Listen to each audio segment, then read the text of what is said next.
नमस्कार, आप देख रहे हैं सी न्यूज भारत। मैं हूं आपके साथ आकांक्षा यादव। वक्त हो चुका है अलीगढ़ बुलेटिन का, तो चलिए निगाह डालते हैं अलीगढ़ से जुड़ी कुछ खास खबरों पर।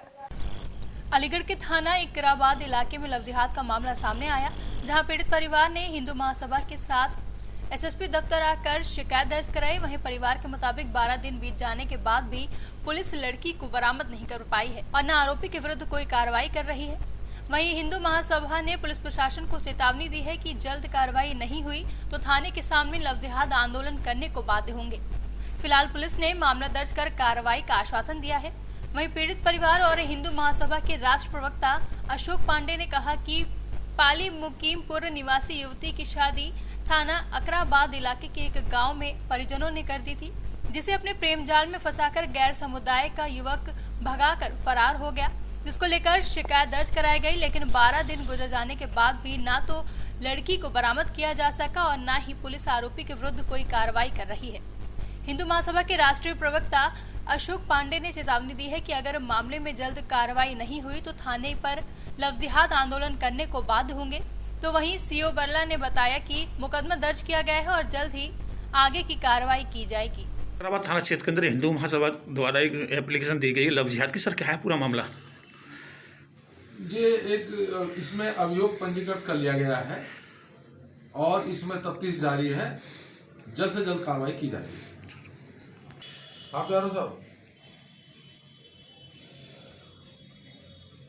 वो कर दिया।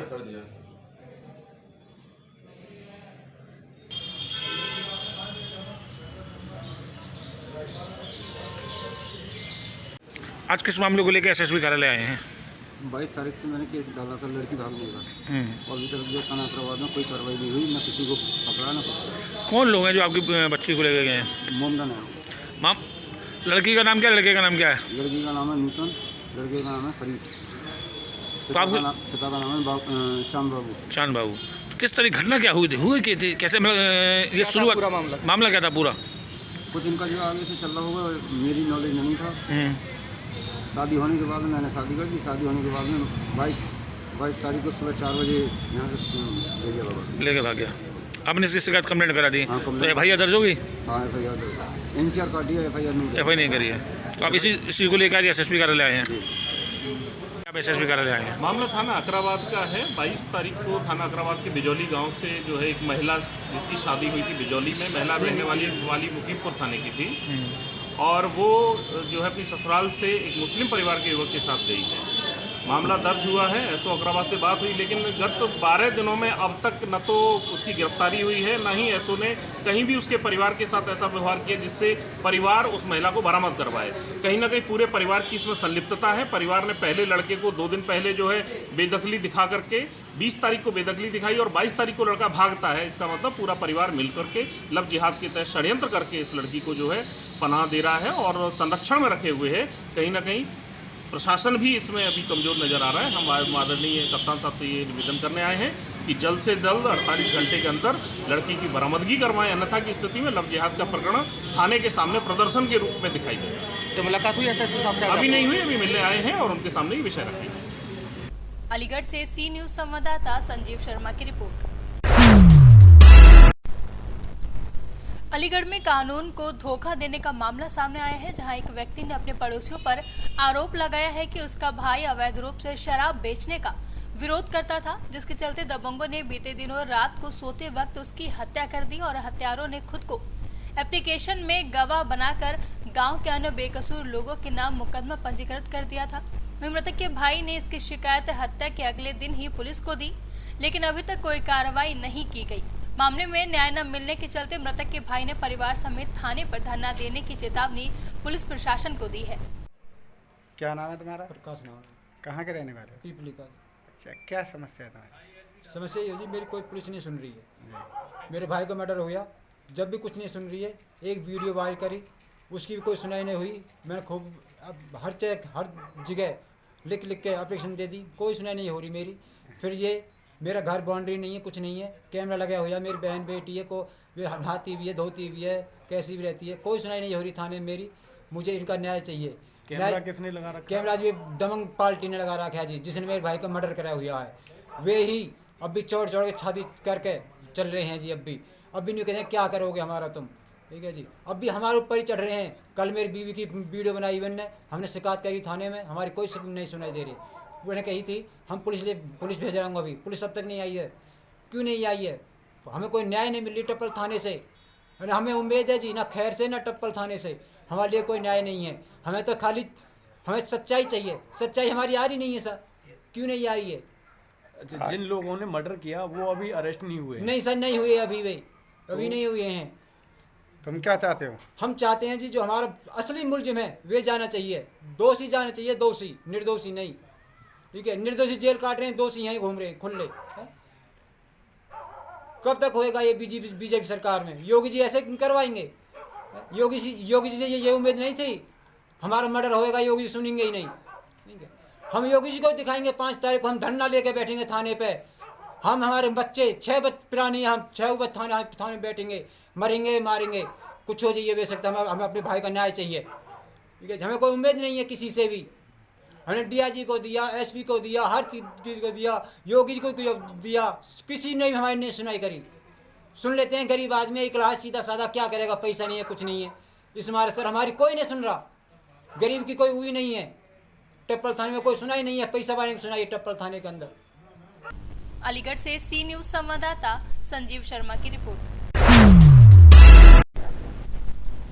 अलीगढ़ जनपद की दीवानी में तब हंगामा हो गया जब मारपीट मामले में अज्ञात लोगों पर मुकदमा दर्ज किया गया है। बता दें, पकड़े गए युवक युवती को चंडीगढ़ पुलिस अपने साथ ले गई। वहां युवती के अपहरण का मुकदमा दर्ज है। अब वहां युवती के बयानों के आधार पर आगे की कार्रवाई होगी। वहां की दीवानी कचहरी शाम का है, जहां एक गैर समुदाय का युवक चंडीगढ़ की युवती दीवानी में पहुंचे थे, जहां युवक युवती पर कोर्ट मैरिज के लिए जबरन दबाव डाल रहा था। इसी दौरान कुछ लोगों ने उसकी पिटाई कर दी थी। इस दौरान कुछ लोगों ने उसे लव जिहाद का विषय भी बताया था। वहीं मामले में सिविल लाइन पुलिस दोनों को थाने ले गई और पूछताछ के बाद चंडीगढ़ पुलिस को खबर दे दी। वहां से चंडीगढ़ पुलिस यहां पहुंची और दोनों को साथ ले गई। वहीं inspector civil line Ravindra Dubey के अनुसार वहां युवती के अपहरण का मुकदमा दर्ज था, इसलिए दोनों को पुलिस साथ ले आई। बता दें, युवक सोनू जीवन गढ़करासी का रहने वाला है। उसकी तहरीर पर यहां दीवानी में मारपीट करने में अज्ञात 30 से 35 लोगों पर मुकदमा दर्ज किया गया है। जिहाद के मामले में पिटाई हुई है सर, क्या है मामला? देखिए, ये कल शाम को कचहरी से सूचना प्राप्त हुई थी कि वहाँ झगड़ा हो रहा है। माननीय न्यायालय ADJ 17 साहब के यहाँ एक सोनू मलिक नाम का लड़का पहुंचा था, जो किसी लड़की को लेकर आया था, वो उससे शादी करने चाह रहा था। वहाँ पर कुछ एडवोकेट से उनकी कहासुनी हुई, मारपीट हुई, उसमें उसका वीडियो वायरल हुआ है।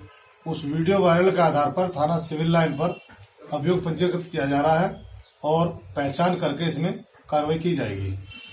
ठीक। अलीगढ़ से सी न्यूज संवाददाता संजीव शर्मा की report. Aligarh Indian medical association के सदस्यों ने पत्रकार वार्ता के दौरान बताया कि खिचड़ी मेडिकल शिक्षा के खिलाफ इंडियन मेडिकल एसोसिएशन के सदस्य 8 दिसंबर को 2 घंटे की सांकेतिक हड़ताल करेंगे। 11 दिसंबर को सुबह 6 बजे से शाम 6 बजे तक पूरे देश में इमरजेंसी एवं कोविड-19 की सेवा छोड़कर अन्य सेवाएं बंद रखेंगे। इसकी जानकारी IMA उत्तर प्रदेश के डॉक्टर संजय शर्मा, जिलाध्यक्ष डॉक्टर विपिन गुप्ता, सचिव डॉक्टर भरत एवं कोषाध्यक्ष डॉक्टर अभिषेक कुमार सिंह और मीडिया प्रभारी डॉक्टर प्रदीप बंसल ने पत्रकारों को दी।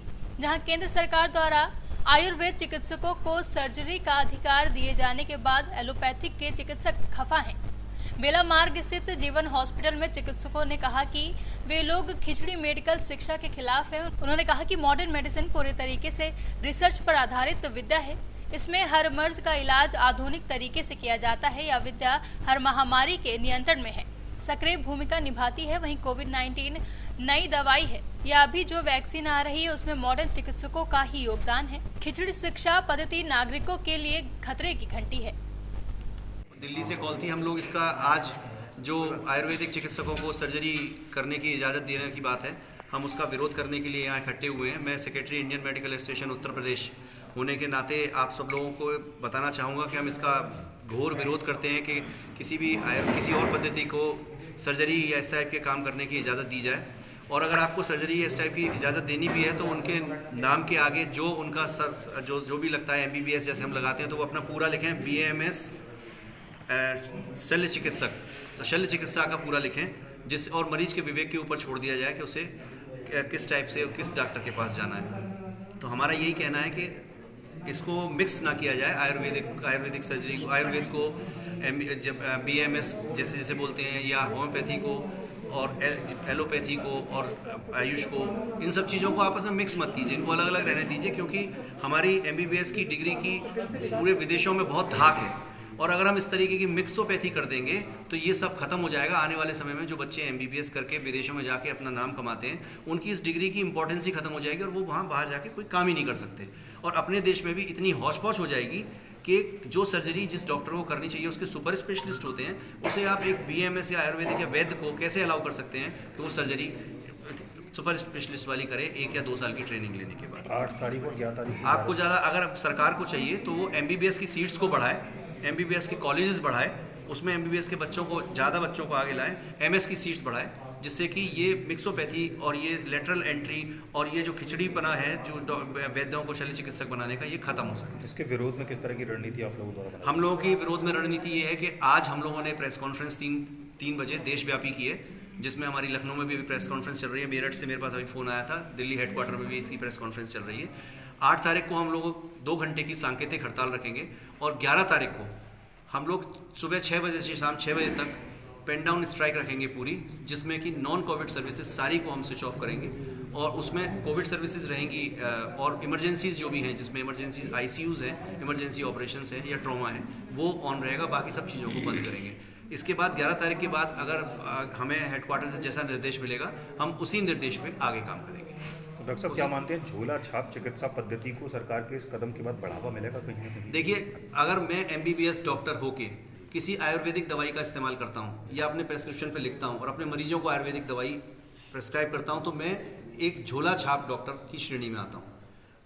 मैं जिस पैथी में, एलोपैथी में हो तो एलोपैथी में, होम्योपैथी में तो होम्योपैथी में, आयुर्वेदिक में हो तो आयुर्वेदिक में, यूनानी में तो यूनानी में, उसी पैथी की दवाई लिखने के लिए सरकार ने मुझे लाइसेंस दिया है, जिस पैथी में मैंने अपना ग्रेजुएशन पास किया है। इस तरीके से अगर आयुर्वेद के डॉक्टर या जो भी डॉक्टर्स हैं वो एलोपैथी की दवाइयाँ, एलोपैथी की बेहोशी की दवाइयाँ, एलोपैथी के इंस्ट्रूमेंट्स, एलोपैथी की टेक्निक्स का इस्तेमाल करेंगे तो उनको झोला छाप की श्रेणी में लेना चाहिए, ये मेरा मानना है। तो मेरा जवाब यही है कि हाँ, यदि ऐसा होता है तो इसको एक इस तरीके से तो एक इस पद्धति को झोला छाप कहें या जो भी कहें उसको बढ़ावा मिलेगा। इससे मरीजों का कहीं किसी भी तरीके से कोई लाभ नहीं होगा, उनको आने वाले समय में परेशानी का सामना करना पड़ेगा, क्योंकि एलोपैथी के डॉक्टर्स जो MS करके MS सर्जरी करते हैं, MCH करते हैं, उनके भी सर्जिकल कॉम्प्लिकेशन रेट होता है। कुछ सर्जरी में कॉम्प्लिकेशन सब सर्जरीज में होते हैं, तो इसमें कॉम्प्लिकेशन रेट कितना ज़्यादा बढ़ जाएगा और उसको कैसे संभाला जाएगा, ये जो लोग इस पॉलिसी को डिसाइड कर रहे हैं वही जाने। हम इसका घोर विरोध करते हैं और आने वाले समय में हम पूरी तरीके से कोशिश करेंगे कि ये लागू ना हो। अलीगढ़ से C न्यूज़ संवाददाता संजीव शर्मा की रिपोर्ट। फिलहाल के लिए अलीगढ़ बुलेटिन में बस इतना ही। देश और दुनिया की तमाम बड़ी खबरों के लिए जुड़े रहे C न्यूज़ भारत के साथ। हर खबर आपके साथ, आपके हाथ।